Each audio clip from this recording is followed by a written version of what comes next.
Today we are going to be talking about 16 players to target in your fantasy drafts here in 2023. This is going to help you win your leagues. This is going to help you build your teams. This is going to help you find some value in your drafts at the running back and wide receiver position. But before we dig in, make sure you tap that subscribe button. You need to hit that button so you don't miss out on this content, because it's going to help you win your draft. It's going to help you win the waiver wire. It's going to help you set your lineups, because we're rolling out fantasy football content every day, plus clips on training camp, because we're rolling out clips on your favorite players multiple times a day, every day until training camp's complete, so you can see the behind the scenes of training camp, so you don't miss out on your favorite players. Hit that button and stop missing out. But let's go ahead. We're going to look at 16 players a day, as we do almost every other day here, looking at these fantasy football values. But the first running back we're going to be looking at today is Samaje Perine,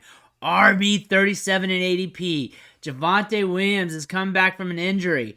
They're saying he's looking good. He's still got the wrap on there. What's this going to look like? Samaje Perine has been very dependable. He's a bigger back, can bang it between the tackles. When he does get the opportunity in Cincinnati, when something's going on with Mixon or just getting some extra carries, he can be productive.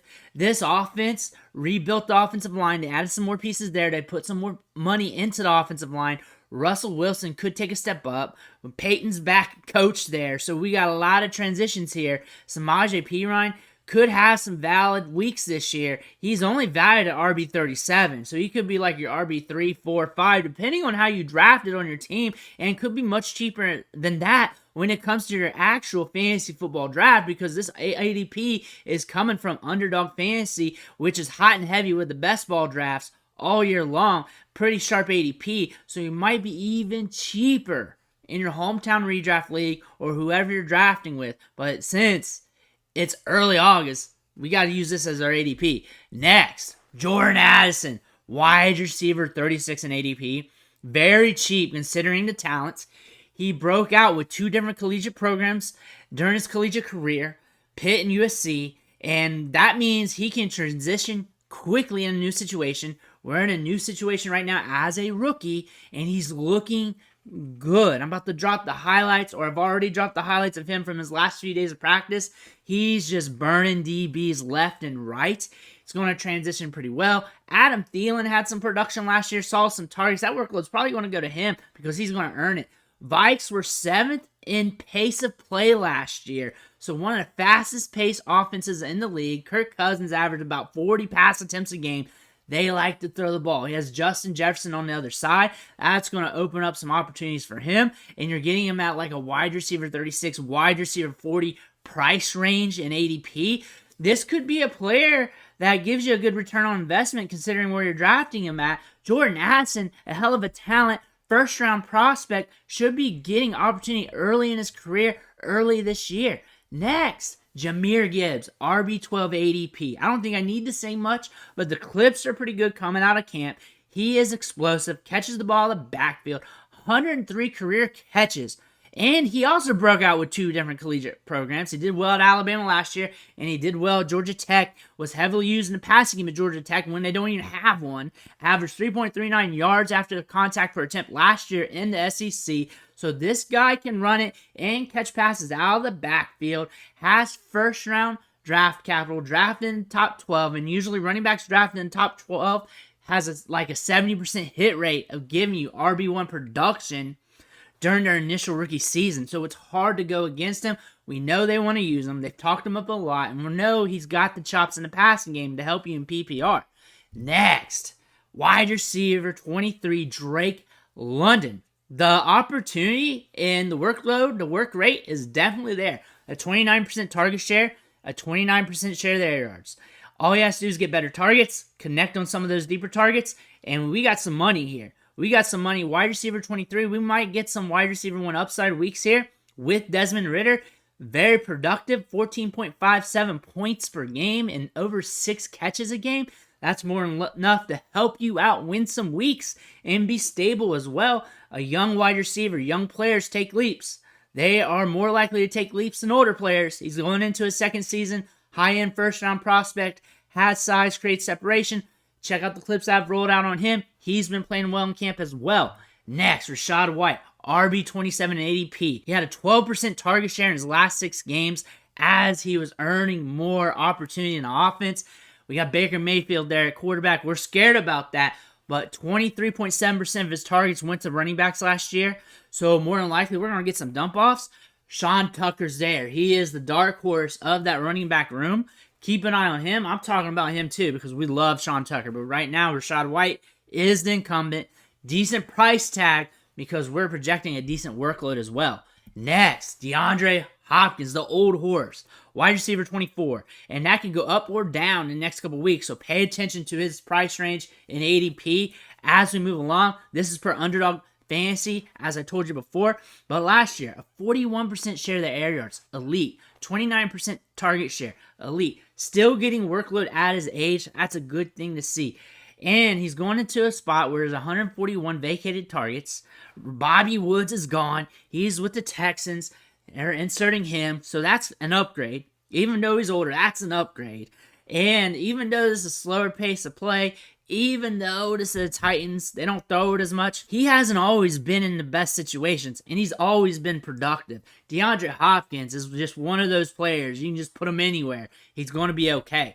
And he's going to be okay until he's not. Next is Rhamondre Stevenson, RB9 ADP. There's been a lot of talks of them bringing in another running back. First was Lenny Fournette. Then it was Dalvin Cook. This guy, that guy, this guy, that guy.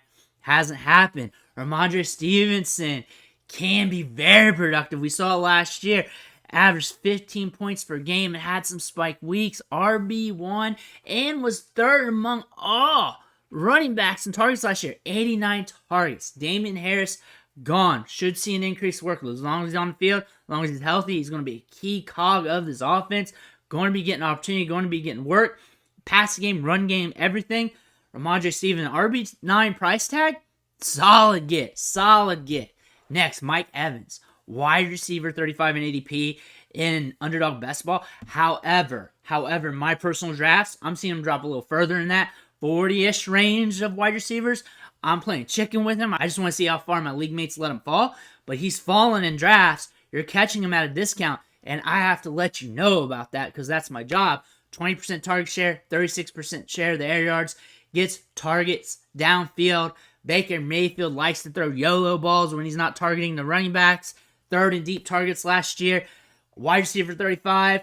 You're hoping for spike weeks because you're not getting consistency there at that price range because consistent players are being drafted wide receiver 20 and higher. Wide receiver 35 for those spike weeks that are going to get off those air yards and targets.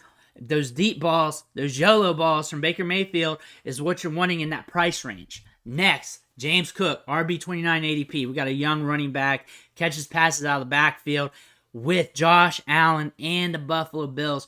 Josh Allen throws 19.6% of his targets to running backs, has 35 pass attempts per game.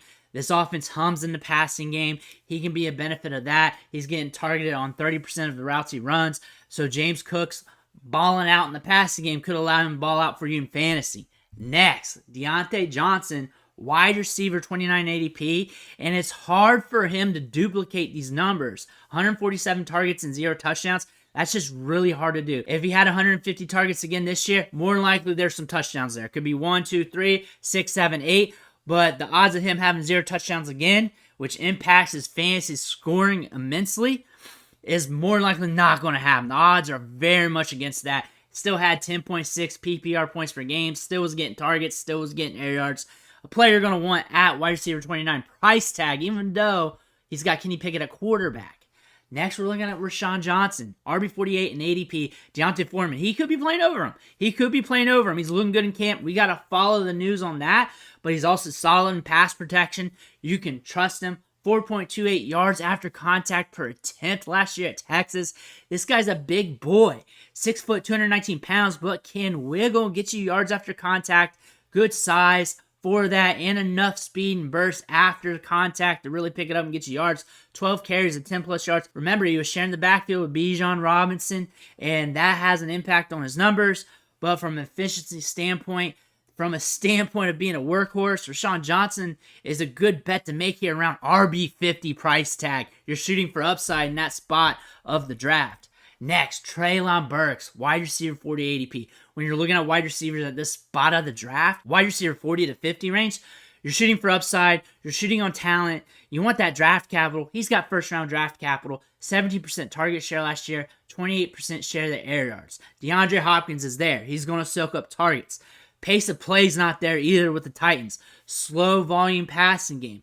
However, we got a guy with good size-adjusted athleticism who can give you spike weeks, who's going to be playing against number 2 corners now, who could give you some games in plus matchups. And when that happens, that could be a benefit to you, especially at wide receiver 40 price range. He's down on your depth chart. You might even get him off waivers in a couple weeks. Who knows how this team is looking like? But we got upside. And at this price range, that's what you need to be focusing on because consistency, it's gone. Next, DeAndre Swift, RB23 ADP. So this is probably the price we should have been drafting him all along over these last few years because he's starting it cheaper. And he's getting cheaper now because people don't trust him. And in your home league, it might be cheaper than this. 6.3 yards per touch last year, 1.78 yards per route. He is very efficient when he's healthy and on the field. That's the question. When is he healthy and on the field? But when he's catching passes out of the backfield, he is very likely to break away and get you chunk yards. 8.1% breakaway run rate, even when carrying the rock. This guy can get you yards and chunks. 1.13 points per opportunity. He gets you over a point every time he touches the ball. Very solid. He is a very productive running back when given the opportunity. We're also hearing a lot of chatter on Rashad Penny. He is much cheaper. So if you want to pay for him at a discount as well, you can either stack these two. If you want, go for it. Get the Eagles offense here in the run game. He had 3.7 PPR points per game. He does not need to be the lead back. He does not need to be the number 1 back. Matter of fact, you may not want him to be. You may want him sharing the backfield for his longevity concerns. Next, Courtland Sutton, wide receiver 48. Talk about longevity concerns. However, 11th in deep targets, gets targeted downfield, gets over 20% target share. What if this offense steps up? We got Sean Payton at coach, Russ Wilson with another year there. We put some money in the offensive line. What if things ramp up a little bit? And I'm saying some spike weeks, maybe some better games. I'm not saying he's going to be a wide receiver 1 or even a top tier wide receiver 2. But what if things get a little better, we get a little bit better production, and you're catching him at around wide receiver 50 price tag? At that price range, why not? Especially if things get better at this work rate. And that's what matters in fantasy. Are they getting to work? Are they getting the opportunities? Next, Kenneth Walker, RB16 ADP. They drafted Zach Charbonnet. People are scared about that, and he's falling like a rock in ADP. However, that's another indicator that they want to run the ball. They are focused on running the ball. They drafted Kenny McIntosh as well. McIntosh is hurt right now. Kenneth Walker coming into the season. These running backs are in and out with injuries. Left and right, it feels like. But he has shown to be productive. Runs with 4.3 speed. Very explosive. Good in the red zone. Good opportunity share. And maybe he's in and out. Maybe so. But you're also catching a running back here at RB16 price tag. Maybe cheaper, and you may want to be looking at Kenneth Walker. Watch the price, watch the tea leaves, see what you want to do, but look at the points per game, 13.5 with a ramp up in the start of the year. Take away that, it's even higher. So Kenneth Walker does have some gusto to the goods here. Next, Zay Flowers, wide receiver 46, ADP, first round pick, 13 ADOT, 13 yards average depth target on his career, but he had years of over 15. He excels getting downfield, but he's also a nuanced route runner. He can win on the short and intermediate ranges on the field as well, running routes. We got Todd Monken. We're going to increase the pace of play here. So even if the pass rate doesn't increase, we'll still get more passing plays in the offense. That's what we're projecting out here. Maybe it's 2 or 3 more a game. Maybe it's 5 or 6. But more opportunity means more chances. More chances could be more fantasy points.